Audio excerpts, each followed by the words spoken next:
Hello, this is Jesse James, and I am here today to talk about the Opalite music video by Taylor Swift from a Gaylar perspective. I think it is so interesting that right out the gate, everything started getting paternity tested. This music video was released on Spotify Premium and Apple Music on Friday, February 6th, and immediately the think pieces started.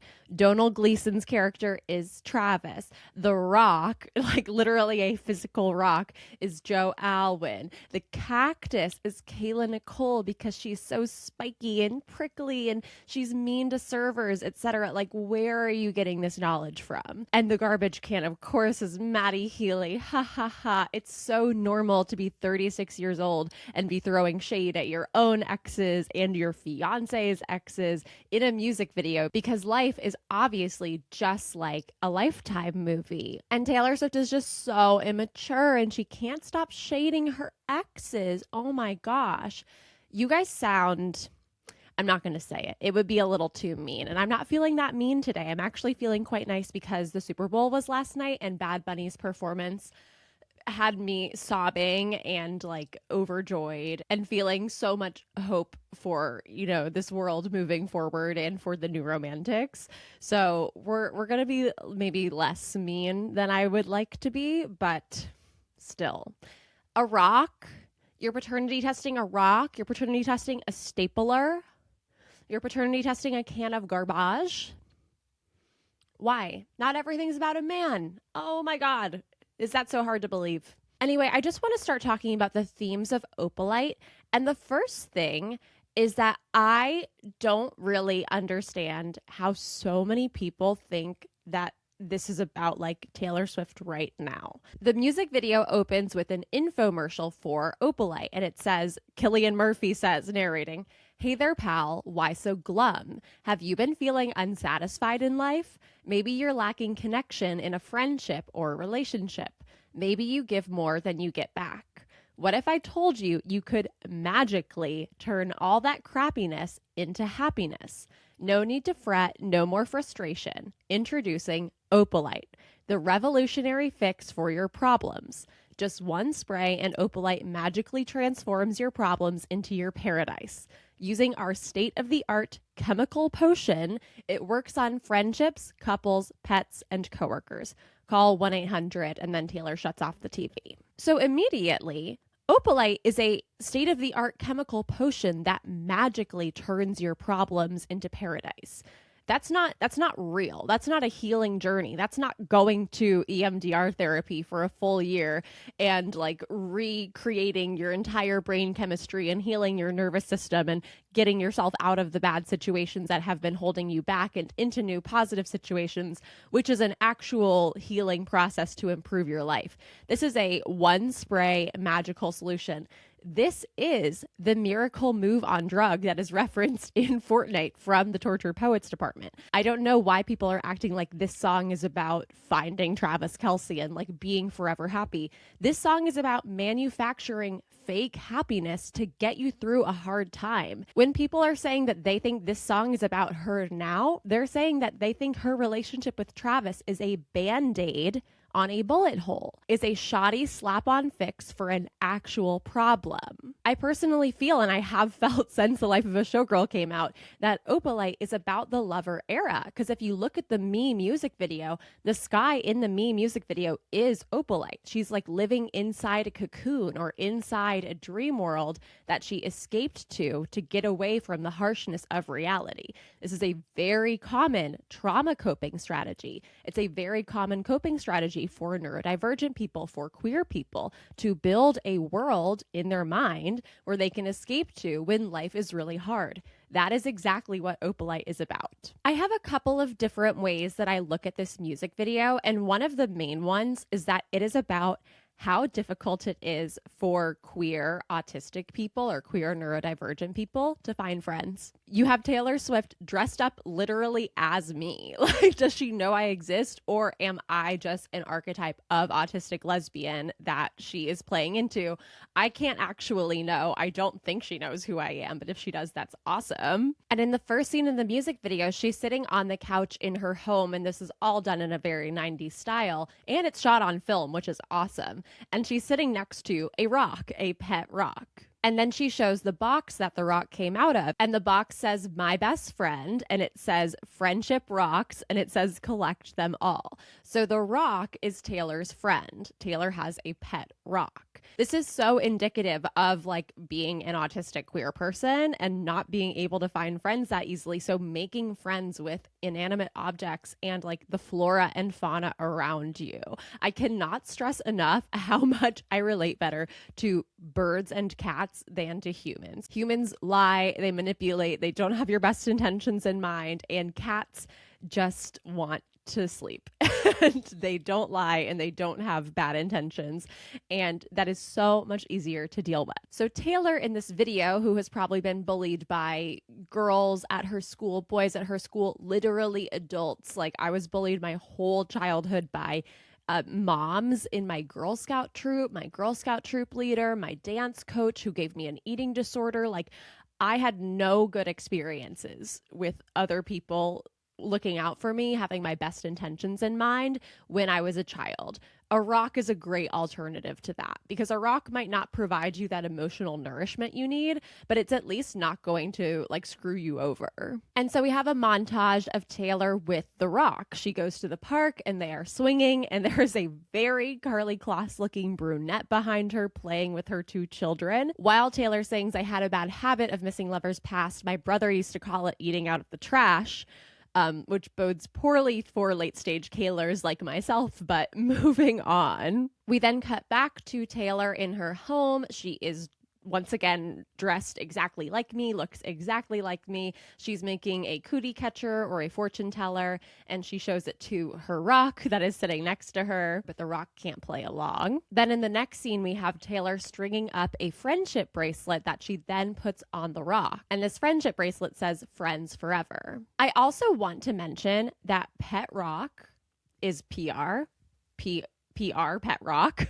And also I want to mention that Tyler Swift, the man version of Taylor Swift in the Man music video, is voiced by Dwayne "The Rock" Johnson. Much to think about. And then Taylor is getting dressed. She's putting on this red dress. She wipes glitter on herself like this. And I recreated this picture because it looks so much like me. And when I was doing that, I was like, especially as a guitar player, like my finger wants to curl inward. Having the thumb up here is a very, very intentional placement, and it looks like a gun. It looks like a gun pointed at her heart. But anyway, Taylor in her little butterfly clips and her shell bracelet, much like Karma when Ice Spice sits in the shell with the pearl, and like the Bejeweled music video where Taylor's Exile Ends countdown clock is a golden shell. Too many connections. Oh, and she's wearing a butterfly ring that looks like the Victoria's Secret ring. I just can't deal with her anymore. I love her so much. She wipes glitter on herself, and then she wipes glitter on the rock. And the glitter is opalite colored. It seems to be the same glitter, but on Taylor it looks like pinkish, and on the rock it looks bluish. And opalite can make those two colors in different lightings. But there's also a connotation, and there's so many connotations throughout this music video. So many trans pride flags and pansexual pride flags and lesbian pride flags and bisexual pride flags. There's just pride flags everywhere in this music video. So I think it is relevant that on Taylor, a girl, the glitter is pink, and then on the rock, PR, maybe a boy, the glitter is blue. Taylor then goes and does karaoke holding her rock in its friendship bracelet, and then she takes the rock to the bar and she sets it down on the bar top next to the bar stool next to her, and she says two. She gives a peace sign, which she always does. What do they mean? Is it V for victory? Is it there's two Taylors? So many options. And then we see Greta Lee on TV playing the guitar, which has this like 2016 plaque at the top of it, which is so like 2016 Instagram trend that Charlie XCX brought up of her own volition on Gabby Wendy's Long-Winded podcast, because it's a new romantics trend, because there's no other chance that every single celebrity would be posting 2016 throwbacks unless it was their own idea. And also the TV for MTV is on Channel 3. And if you watched my Maroon lyric analysis video, you'll know that 33 is a very important number in the Taylor Swift cinematic universe. It is the code to unlock the vault in the I Can See You music video. So the threes definitely mean something. And then we see girls come up and try to sit next to Taylor at the bar. And she says, actually, the seat is taken. And she points to her rock and the girls get huffy and they walk away. Taylor cheerses her own drink with the rock's drink. And then she proceeds to spill the drink all over the rock, like trying to feed it the drink. And then the bartender, who is one of her Eras Tour dancers, which are peppered throughout this music video, says, ma'am, please leave. So Taylor goes home and she puts on an exercise video, a step aerobics video, where Jodie Turner-Smith is the step aerobics instructor, and she's in her little 90s trans flag colored windbreaker suit, and she's doing aerobics using the rock. She holds the rock for some Russian twists and some V-ups, and then she tries to give the rock a high five, and the rock and Taylor are wearing these sweatbands that are blue and white, and then her windbreaker is blue, white, and pink, which is, of course, the trans flag. And so that's the end of the original Taylor scene. So I want to talk a little bit about what I think each of these things represents. There are two primary things that I think that the rock might represent here, and one of them is her fandom, especially because it's the my best friend that comes in a box, like that sort of like Taylor entering the music industry once again as a queer autistic young woman who like was bullied all her life and no one wanted to play with her, and so she decided to get famous and immediately have all of these fans who became her very best friend, and they just come out of a box. A con man sells a fool a get love quick scheme. That is signing the contract, the record contract, to get love and adoration from fans very quickly. And in this way, maybe she's saying that her fans are dumb as rocks. And, you know, I think that would be her right, based on how Swifties are flooding Kayla Nicole's Instagram comments with cactus emojis. Okay. Totally normal. Like, what? You don't even know that the cactus represents this woman, but you're assuming that it does. And so you're like making it her problem. Like, why? Why? And while I was watching this music video, with respect to the rock, I was thinking so much about the tarot card, the Seven of Pentacles, which is all about nurturing something and putting all your effort and your behaviors and your care and your intention into growing something, into fostering something, only to find that once that thing grows, it gives you no nourishment. So pouring all of her heart and soul and her hard work into developing a fan base, perhaps, and then being like, oh, those fans don't even see me as a real person. They don't give me nourishment because they have all these preconceived notions about who I am, and they refuse to look at me as a real human being. They refuse to acknowledge what I'm actually saying in my work because all they care about is me and some man, is heterosexual relationships, is compulsory heterosexuality, is that fairy tale romance that we are sold from the time that we are children that ultimately at the end of the day is just propaganda. And Taylor herself knows that she had a huge part in creating that. And that's why I think she's done this whole process of planning everything and getting ready to break it all down, because she's like, well, I created this problem in the first place. Like, so many people, so many young women have such high hopes about romantic relationships and fairy tale relationships because of Taylor Swift's music. Speaking from my own personal experience, when I thought I was straight, which is largely at the hands of Taylor Swift, the way that she sang about love in her songs, I was like, wow, there must be a man out there who can do this. And then come to find out, you know, I become a Gayler a little over a year ago, and I'm like, oh, none of these songs are about romantic relationships with men. A lot of them are about romantic relationships with women, but more of them are about her dad, her fans, the music industry, and overall, herself, her relationship with herself. But she takes the rock to the park to swing on the swings with her, and it rolls off because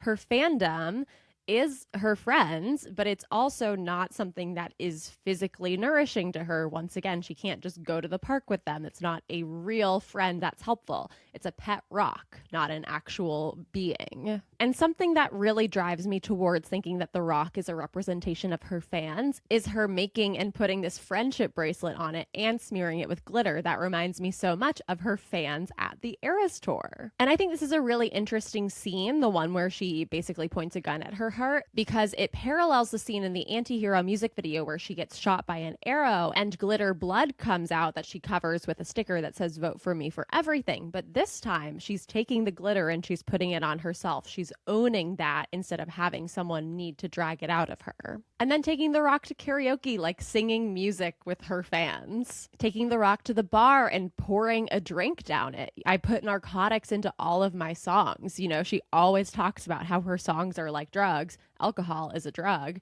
And she's drugging The Rock, basically, her fandom. And the girls come up and try to sit next to her, but she says the seat is taken because she's with her fans. But the girls are like, that's not even real, and walk away. And of course, this makes you wonder about Taylor Swift's personal life. Like, has she relied on her fandom as a thing to say, like, no, I have friends, and like keep her afloat in that way?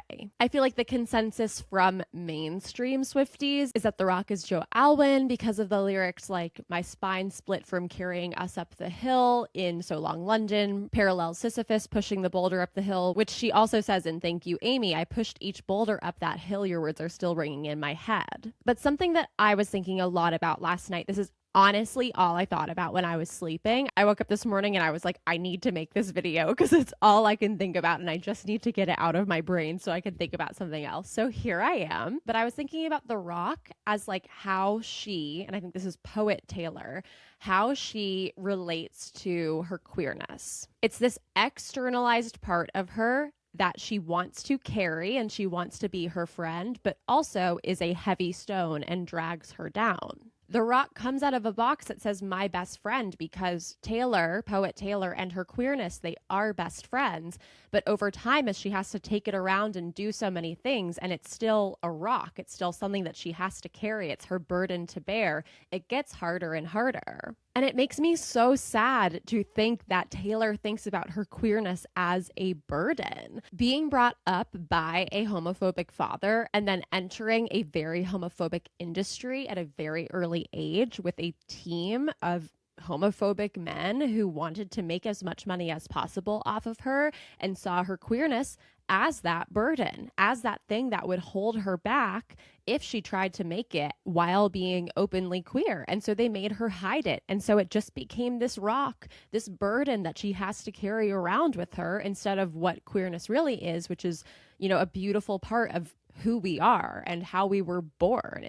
We were born this way, Lady Gaga. Her at karaoke singing because all of her songs are queer, but people don't see that. They see Taylor, who's at karaoke, holding her rock, but her rock is this burden. Singing You Belong With Me, people thinking it's about some guy she went to high school with, but it's actually about her fans. Singing All Too Well, people thinking it's about Jake Gyllenhaal, but this burden of her queerness, it's actually about her fans. And then when she's sitting at the bar, like she occupies two spots because there's her and then there's this burden that she's carrying around. And these women come up and they try to sit next to her, but she says, no, that seat's taken. And they can't see it. The rock is invisible to them because all they see is Taylor and they don't know about this burden of queerness that she's carrying around. But for her, it's there and she can't give up the spot because it's part of her. It's tethered to her. She keeps pushing that boulder up the hill. And with reference to the So Long London line I mentioned earlier, I personally think that So Long London and Thank You, Amy are both songs about herself. The Tortured Poets Department album is written likely entirely from the perspective of poet Taylor, largely to showgirl Taylor. And so poet Taylor's spine split from carrying us, her and her burden of queerness up the hill. And that makes me so sad.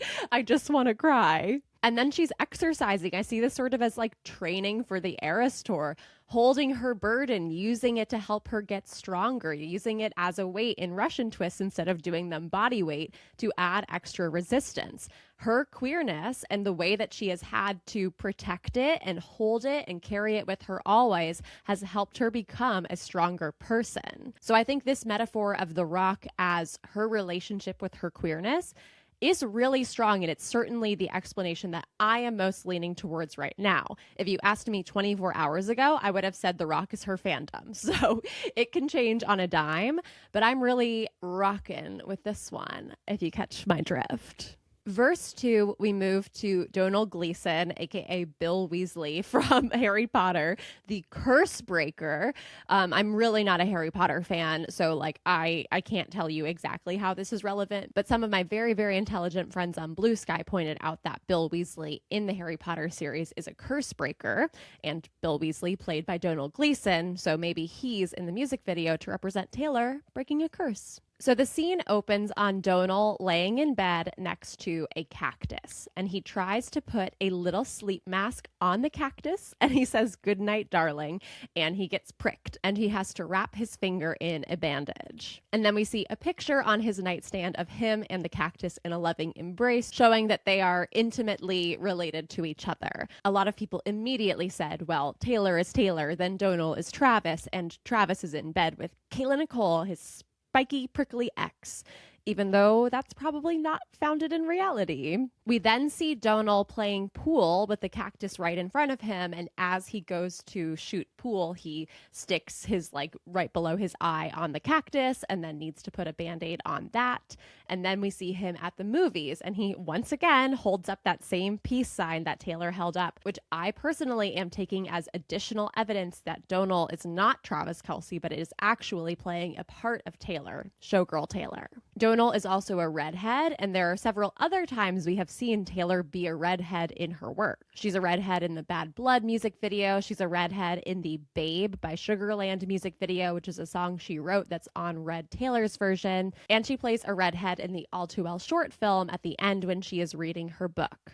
So it makes perfect sense to me that this redhead is also supposed to represent Taylor. And it's important to note in this scene that Donal is at the mall. So when Donal and Taylor eventually go to the mall together, Donal has already been there before, and he's on the first floor of the mall. The ticket attendant, who's one of Taylor's Eras Tour dancers, says, "Sir, please leave." And you can see on the right side of this shot, it has a sign that says "No inanimate objects," and it has a picture of a cactus with a line through it, and it has a picture of a garbage can with a line through it. And on the left-hand side of the shot, it says "Patient for the encore." What could that mean? Very, very curious. Then Donal, who is progressively wearing more and more bandages in each of these shots, which is very funny, goes to dinner with the cactus and says, "You look amazing," and touches her and gets pricked again. And then he's at a Christmas party with the cactus, and they're under some mistletoe, and he's thinking about going in for a kiss and then ultimately decides against it. This scene also reminds me so much of the song from the Tortured Poets Department, which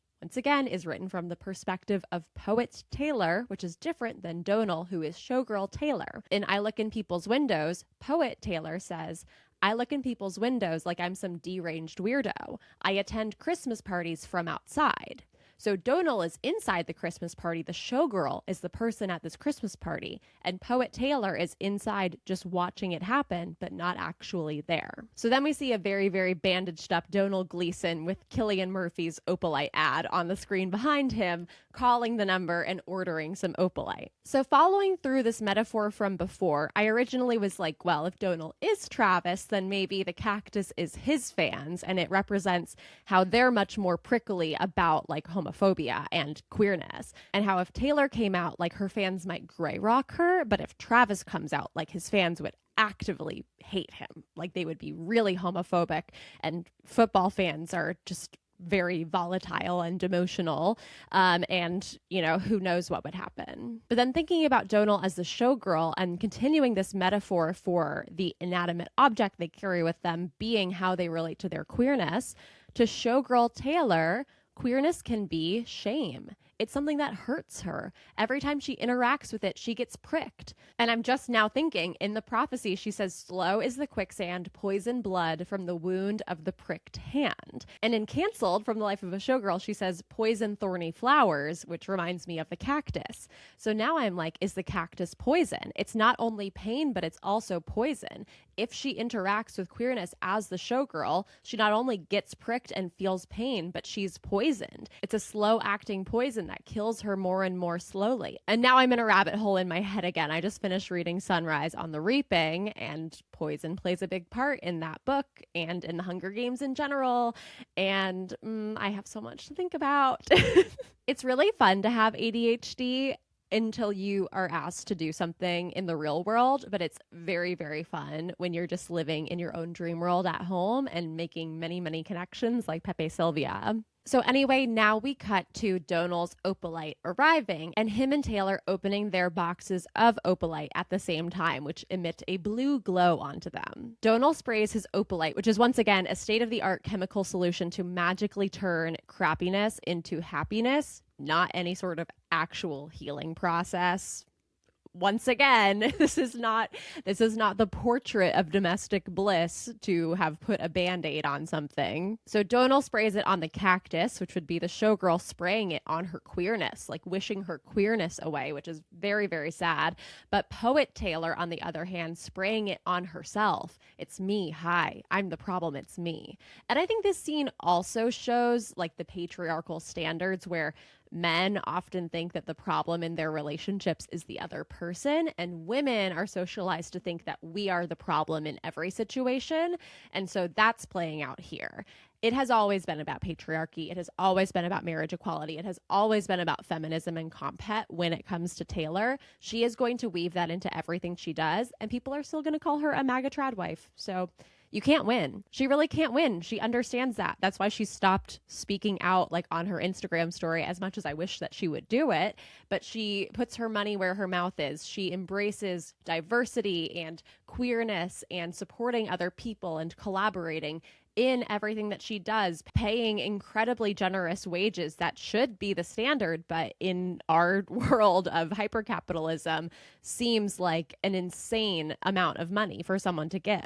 When you have billionaires like Jeff Bezos running businesses like Amazon, where people don't get pee breaks, don't get paid living wages, and then you see a billionaire like Taylor Swift giving her dancers $275,000 bonuses for the Eras Tour, people are like, she's performative. But it's like, no, she cares. She actually cares. She has the money and she distributes it to the people who help her make that money and who are her collaborators and her teammates and her friends. So why is the billionaire that you are concerned about Taylor Swift when it could be Larry Ellison, when it could be Jeff Bezos, when it could be Elon Musk, when it could be, I don't even want to say their names anymore. I hate them. But yeah, mini rant over. Let's move on. So Domhnall's cactus disappears and Taylor disappears from the scene. And then Taylor is magically arrived in Domhnall's house covered in this blue goo that has turned her tank top from like this pink color to this bluish color. I am once again thinking gender binaries, trans pride flag, etc. The visuals in this music video, I'm going to have to make a whole separate video about because there is so much going on thematically. But you'll see here and in many other places the symmetry of these two table lamps on either side of Taylor's head.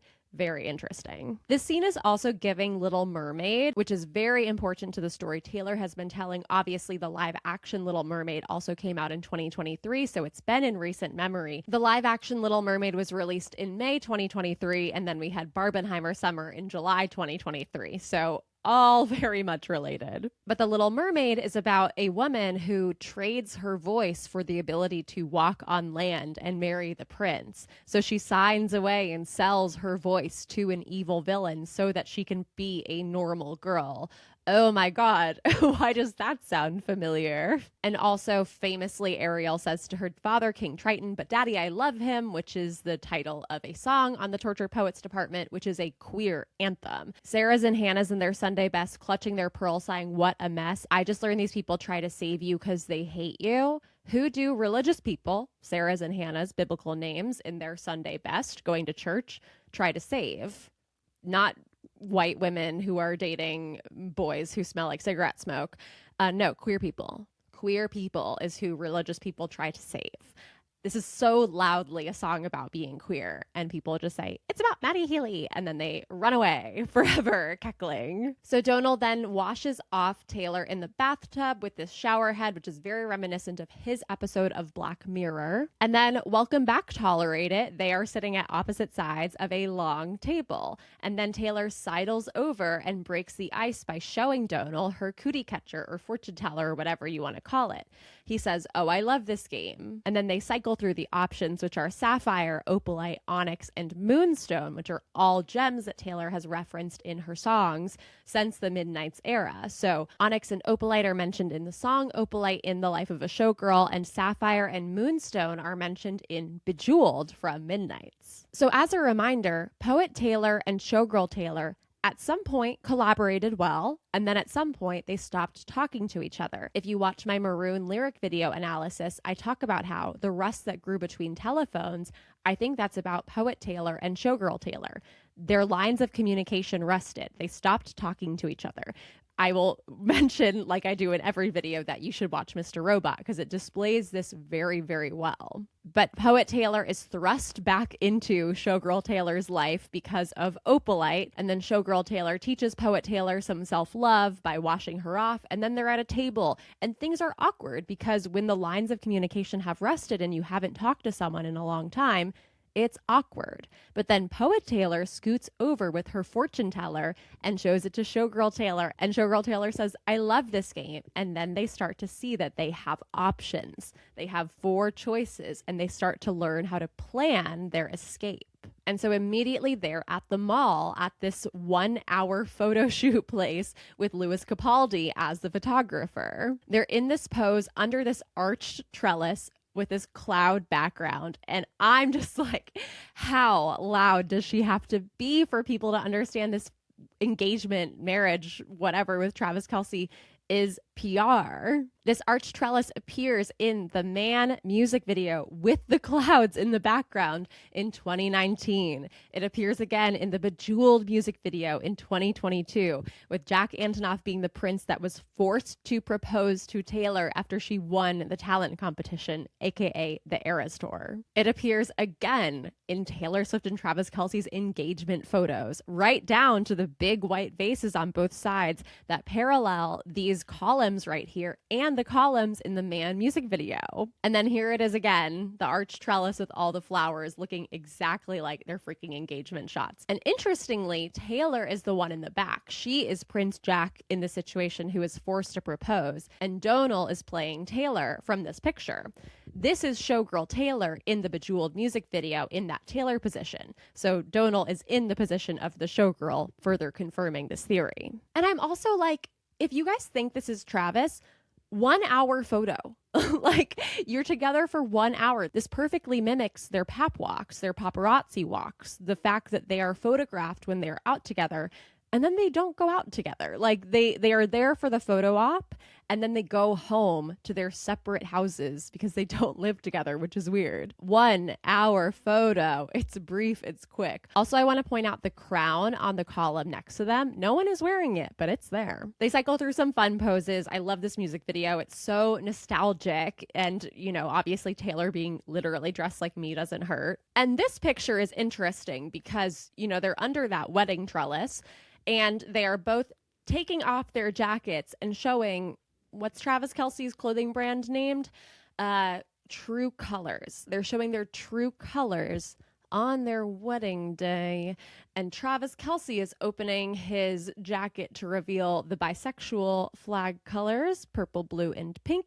And Taylor Swift is opening her vest to reveal the lesbian flag colors, pink, orange, and white. And what's that in her front left pocket?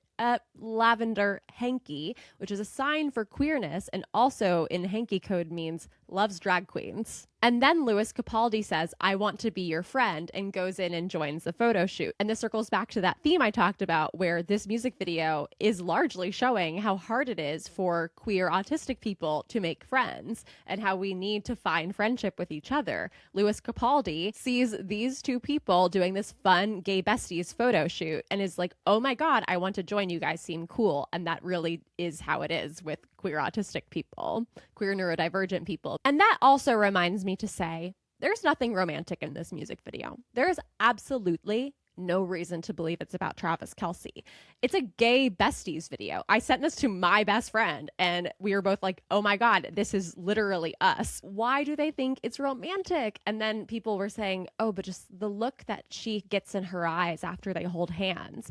Holding hands is a metaphor for intimacy. Like holding hands can represent so much more than romance. It can represent friendship. It can represent joining with yourself because they're two parts of Taylor. None of that necessitates romance. It just hurts me that people are so male-centered and they're like finding a man is everything. And also, Opalite is explicitly about making your own happiness, which is actually mutually exclusive with finding a guy who finally makes you happy. Those two things are mutually exclusive. Is she creating her own happiness, or is Travis making her happy? Which one's it gonna be? So anyway, Lewis says, I want to be your friend. And they say, oh, come on. And so he comes in and joins them for a series of very fun photos. And if Donal in this music video is supposed to represent Travis, then I think Lewis is supposed to represent Ross, because who is the third person with Taylor and Travis in all of their pictures? Ross Travis. This last one is also very funny because it looks like Lewis is throwing rice like you would after a wedding. And this diamond shape, I might have a dirty mind / I was a really big Decca person. If you guys have any idea what Decca is, when I was in high school, it's like a marketing association. And we threw up what are called Decca diamonds. It was like put your diamonds in the sky. And I did this when I got to college with like other people I met who did Decca. And then people would say, oh, diamond means vagina. Like this is the sign for pussy. And so that's just a very interesting pose. It's very, very interesting. And then we see them going down the escalator. And so very important to note that the photo shoot place was on the top floor of the mall. This brilliant creator, Faith, whose theories I absolutely love, talked about this in relation to Louis Tomlinson's new album, How Did I Get Here? And specifically the song Palaces, which is a single that Louis released, and the next song in the album, which is called Last Night. Palaces says, you can stay for the night in the palaces of my mind. And then in Last Night, he says, building castles down here with you, if this were the last night of our lives.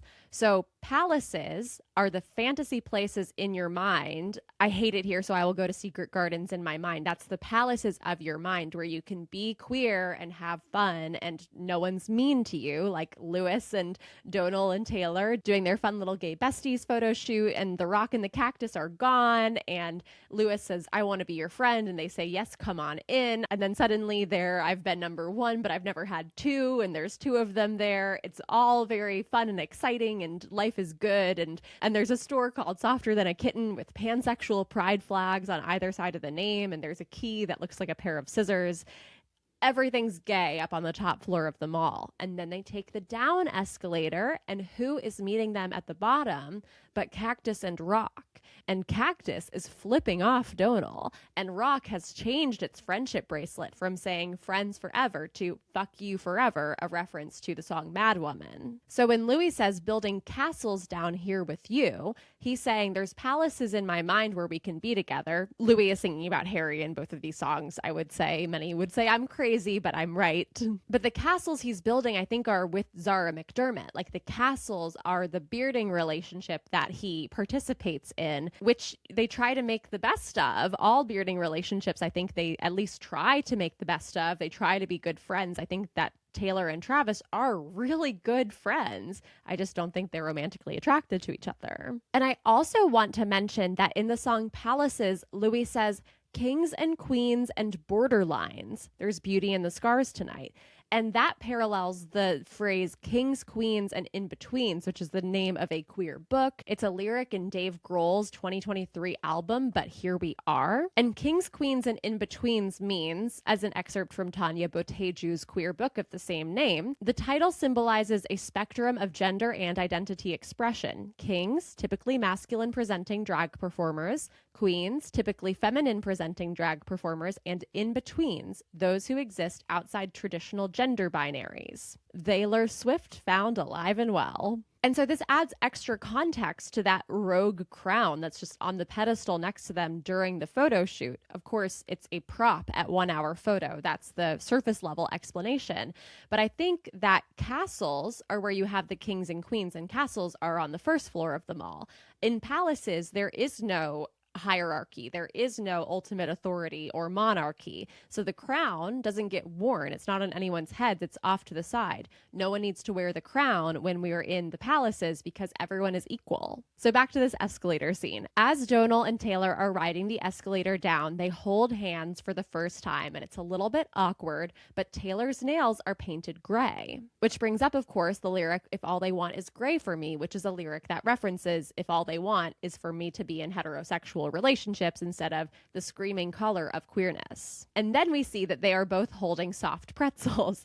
And the interesting thing about soft pretzels is that National Pretzel Day, which is a Taymoji from the Welcome to New York Taymoji pack, is April 26th. April 26th is also Lesbian Visibility Day, which is very important to Taylor because it is the day that she released the Me music video in 2019 with a caption on Lesbian Visibility Day that says, "Me out now."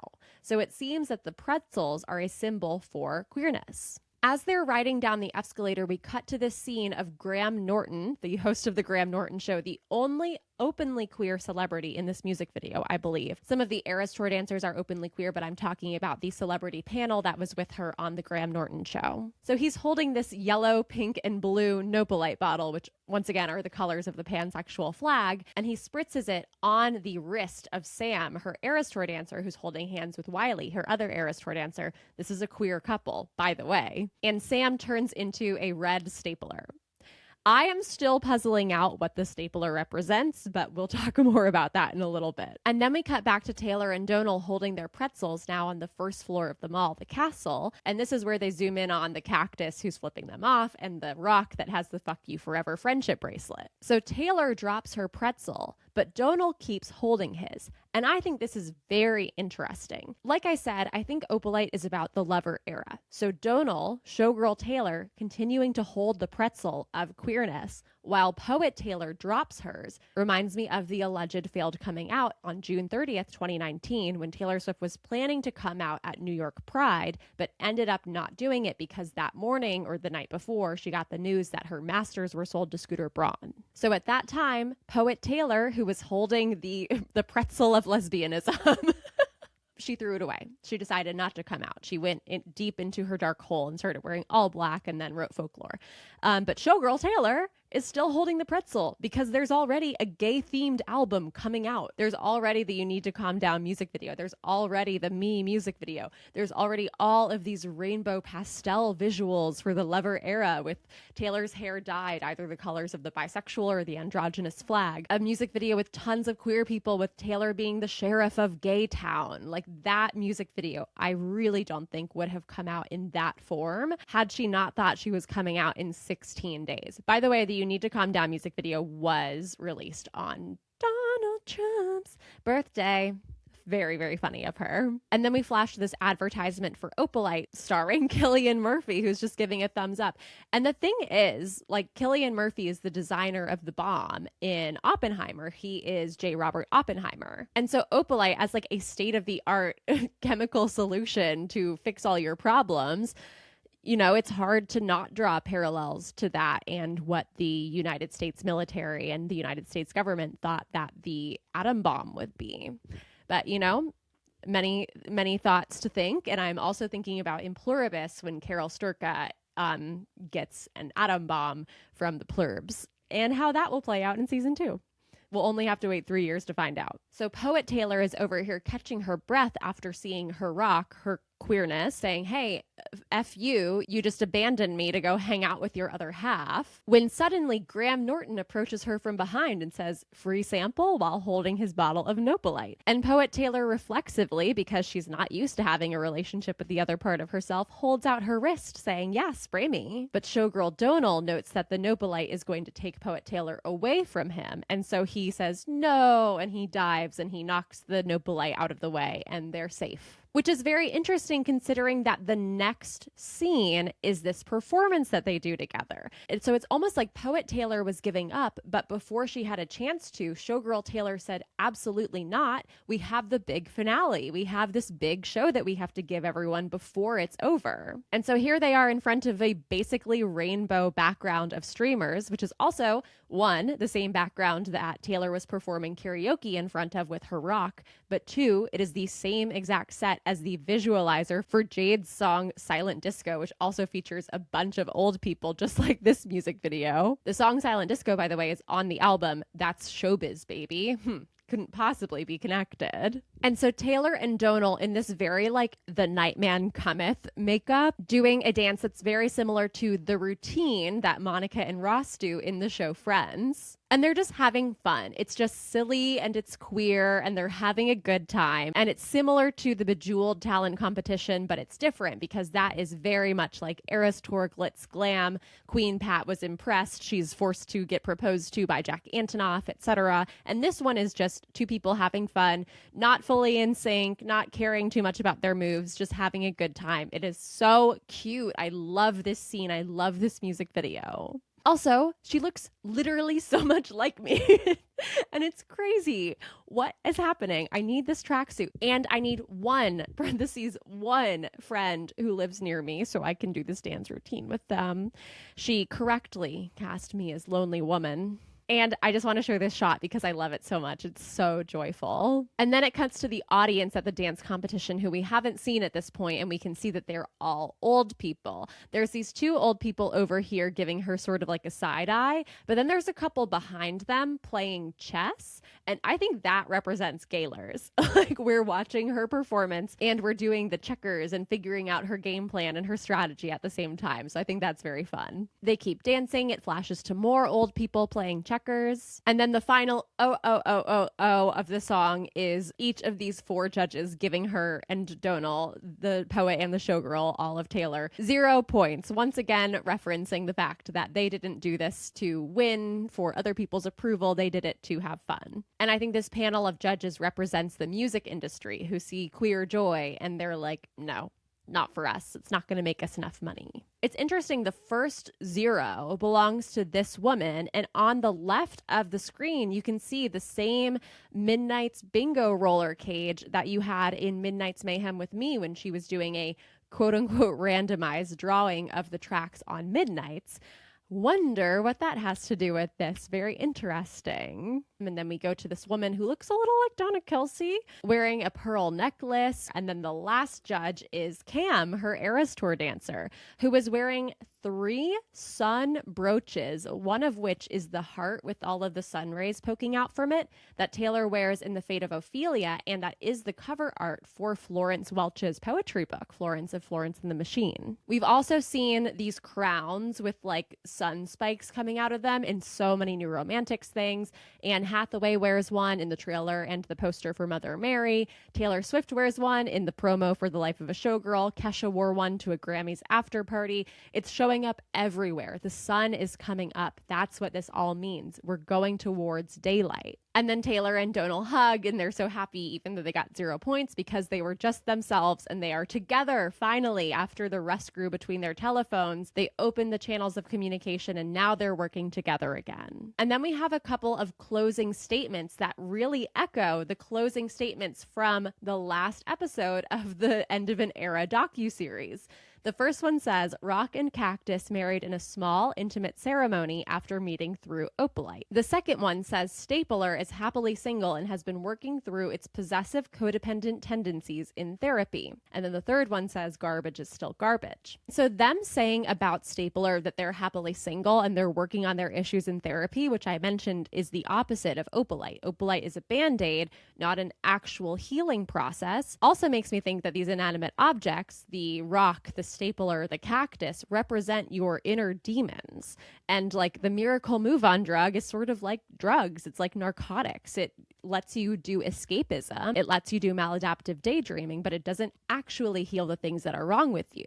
So Wiley, who was holding hands with Sam, who got turned into a stapler, might have just spritzed the stapler with Opalite, its possessive and codependent tendencies, and turned that into a boyfriend. And then they could just exist with their boyfriend, both being codependent and possessive, instead of actually working through that tendency towards codependency, which I very strongly relate to. Like, I totally understand. And so when he got nopalited and went back to, you know, hey, you are still a person who has actual problems you need to work through, then could go to therapy and work through those problems. So I think that's a big part of the metaphor. And in that way, the rock and the cactus are not so much Taylor's relationships with her queerness, but the manifestation of her repressing her queerness. And this is another reason why this is clearly not the end of this story. Like, this is not a and then they lived happily ever after story, because they are still band-aids. So the rock and the cactus, which are these manifestations of Taylor's repression of her queerness, or her fear of her queerness,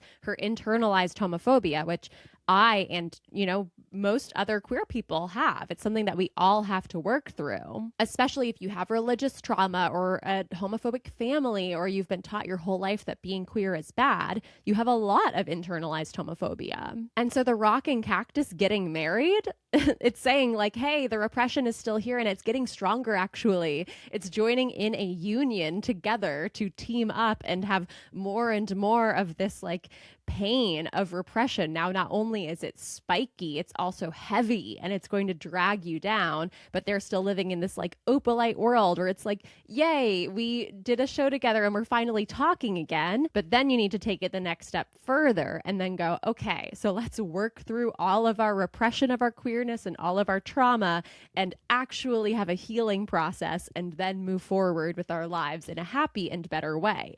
And at that point, Taylor will be ready to get married. But at this point, I don't know why people think that's a happy ever after love story, because I didn't get that at all. And then Taylor reveals that she, quote unquote, got the idea for this music video when she was on the Graham Norton show on October 3rd, 2025, promoting her new album, The Life of a Showgirl. And Cillian says that something that Donal is in is worth watching for his dancing alone. And then Donal says, I'm just trying to get in a Taylor Swift music video. And then they pan over to Taylor Swift and she has this very theatrical expression of shock and awe and plotting, which she wouldn't have if it was actually the moment that she got the idea. She has a very good poker face. This was a show because it's the life of a showgirl. She planned this music video far in advance of the Graham Norton show. She probably specifically cast the people who were going to be on the show to cast other members of the New Romantics. And once again,